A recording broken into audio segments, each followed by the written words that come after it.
Hello friends, welcome back to my YouTube channel Toppers World. Today I am going to share with you rules of Ielts writing task 1. Rules of Ielts writing task 1 in academic, or we also call this report writing. If you are a beginner and you are facing problems in handling report writing, this video can be very useful to you. The first rule is know about different kinds of report writing tasks. So first thing is that you have to be familiar with, or you should know properly what are the different kinds of report writing tasks. And the number one is their line graph. It's very common, often appear in exam. Second is table chart, and third can be bar chart. Fourth is pie chart. Sometimes these individually appear in exam, or sometimes they appear in a combination. For example, line plus bar chart together, table or pie chart together, or line plus pie. Number 5 is map. It's very common. 6 flow chart. It's not so common, but sometimes it appear. The first 5 are very common. They repeatedly appear in exam. And or one is number 7 is process chart. So friends, every kind of graph writing requires some different kind of language skills. Like in line graph, you are supposed to write the language which shows trends, increasing, decreasing trends. In table chart, you are supposed to show the language skill like something doubled, doubled or tripled, halved. The same type is in bar chart and pie chart. Table chart, pie chart and bar chart, their language is almost same. However, line graphs language is different. Map, in map you have to compare the layout or some construction sites, some buildings before some years and present time, or at present time and in the future. Like for example, there is a map of any building. Often in the year 2005 the building looks like this, and after 10 years in 2015 the building looks like this. And then you have to make the comparisons, like earlier there was such kind of features or facilities in the building. After 10 years new things are added, some buildings, some portions or some features are removed, some roofs are changed. In flowchart you need to write the steps, what happens next. In process chart you are showing the method of making of something, like preparation of coffee, tea, or any food item, or any process like that something take place in factory side. So production of some things in the factory, like for example how the mobiles are assembled, how the cars are assembled. So such kind of things are there. So each kind of line graph need to be studied separately. So here in the first rule is that you should get familiar with them and learn about separately from the whatever the sources, like from the books or Google or YouTube. Even in my channel I have uploaded every kind of report writing graph separately. You can go through line graph, table chart, everything is explained over there, and the kind of language that is required. Second most important thing is word limit. Actually, as per the guidelines of Ielts governing body, you need to write 150 words. But this is not a very hard and fast rule. If the task is small, like there is only few things to compare, like for example the line graph is having only 2 lines to compare, then the word limit can be 140 up to 145, or it can be, if the content is more, then you can write up to 160 or 170. But as an advisory, you should not go beyond the 170, otherwise you are going to spend a lot of time, and maybe you'll not be able to attempt your task 2 Effectively, reason being that task 2 is more important than task 1, because task 2 carry more score than task 1. So word limit should be kept in mind. You should not write too less or too much. So it should be hard and fast rule is 140, minimum 140, maximum 170 words is enough. The next is structure. Structure is really very important. And in writing task 2, your structure of the report writing should be like this. First, introduction. Second paragraph should be of overall. Overall can be a little bit bigger than introduction. Then body details. This structure you have to follow for every kind of report writing, whether it is a line graph, pie chart or bar chart. Leave the one space, line space here. Okay, and now after that, how to write introduction. So while writing introduction, first of all, check that is your report writing having mentioning of years, like year mentioned like from 1970 to 2010, like this. So if something related to year is mentioned over there, so that in that case your report writing will be in the past tense.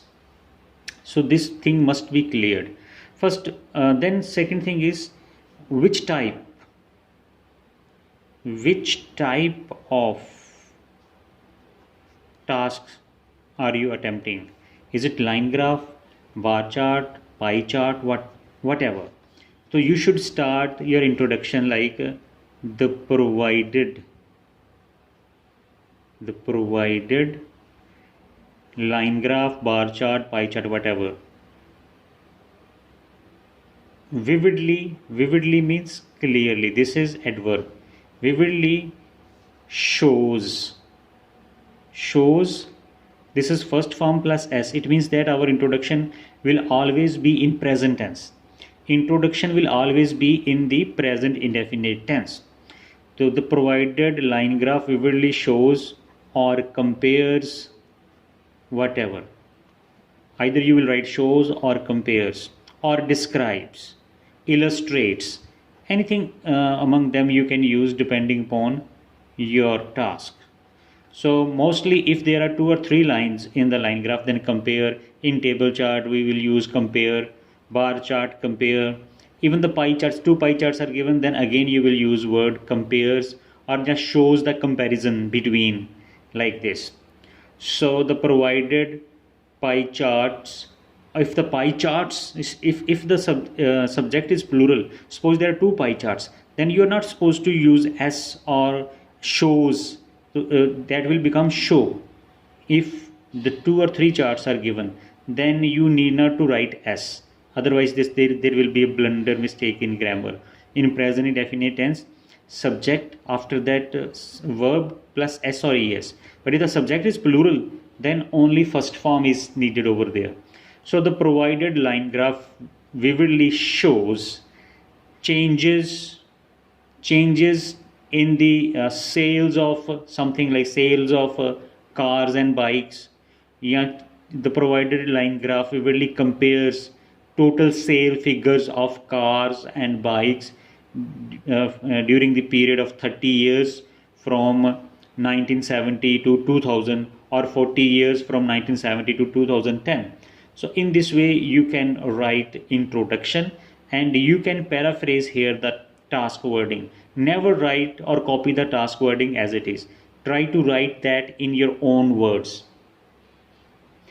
Now, how to write overall? Overall is same like conclusion. Now the latest style is that after introduction you should mention overall. The same kind of wording that you used to write in conclusion can be written here in overall. And tense can be either present or past. Even in case if there are future projections, like future estimates are given, then future can also be used. Okay, now you need not to give minor details here in overall. In overall, you just write the major things happening, like the sales of cars increased, whereas the sales of bikes decreased during the given period of time.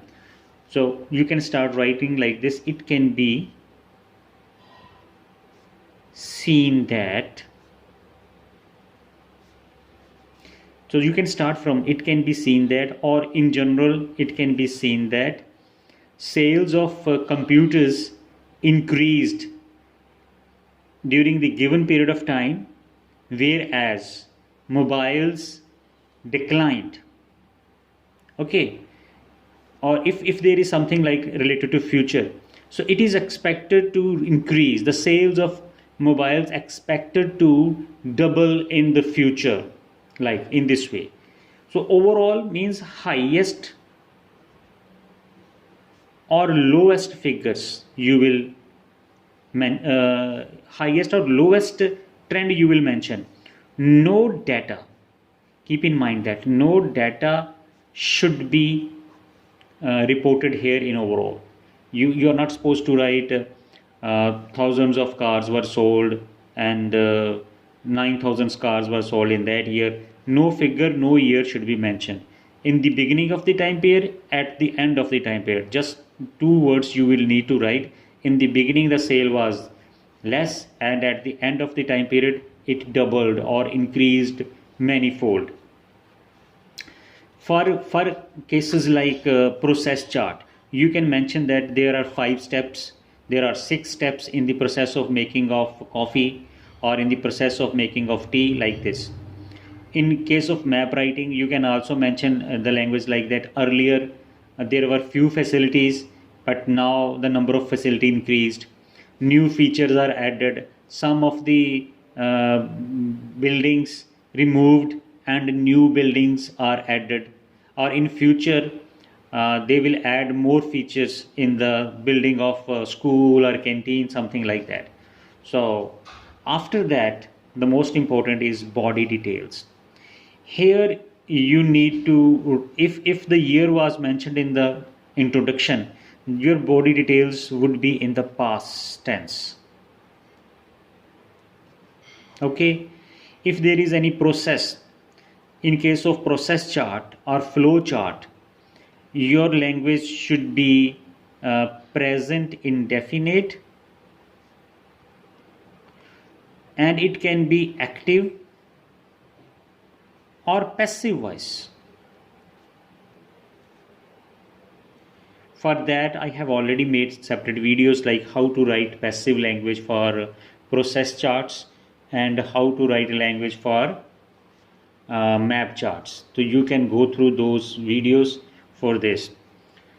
In case of line graph, past tense, like in 1970, the total sale of computers was 2,000 units, which increased to 4,000, which doubled in 1980. So that was past tense you need to write, and you should be familiar with how to write past indefinite tense, how to use was, were, and how to use had. So these things must be clear to you. After that, body details, I am separately mentioning here the kind of grammar you need to write.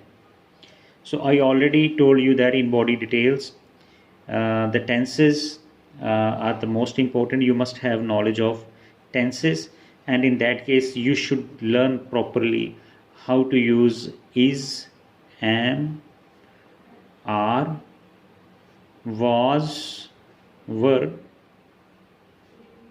plus third form in case of if you need to write passive language. Then simple present indefinite. This is really very important. In simple present indefinite, we write the things that happen in routine, in daily routine. and the language should be like subject, first form plus s or es, and object. Or this is optional. If your subject is singular, then you need to add s or es. If subject is plural, then you need to just write subject, first form, and object in case of present indefinite. Then past indefinite is there.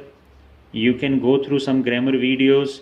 Subject, second form, object. It's a very important in case of report writing, because most of the tasks in report writing are in the past. Then passive language I already mentioned in case of process chart. Then you need to learn some linking words like further, moreover, next, in addition, however, in contrast. Such kind of words you should know. Besides, like these words are connectors which establish a link between the sentences. Then for approximations, now you need not to write exact language for data. For example, if you're having a report writing in case of line graph or bar chart, about, near about, just below 10%, just above 10%, 20%. In such way, you can use your data to show approximation. You also need to learn verbs like showing something increase, then increased, inclined if something goes up, went up. For downward trends, you need to write decreased, fell, went down. They are simple words. Or declined. Then fluctuated. These are the verbs when ups and downs are to be mentioned. So these kind of verbs you must know, and also some knowledge of adverbs, like if the trends something increased rapidly, slowly, gradually. These are the adverbs that you must know, and there are more for different kind of trends. So separate videos are made by me for adverbs and verbs. You can go through those videos which will explain you the kind of vocabulary you need to write in report writing. So this is the basic framework and for the beginners, and you need to practice report writing on daily basis so that you can quickly write your report writing in the given time period. And the most important thing is that never add any information from your own knowledge. You have to explain whatever the things are given in the chart. So don't add any personal information in report writing, otherwise your score will drastically decline. So thank you for watching this video.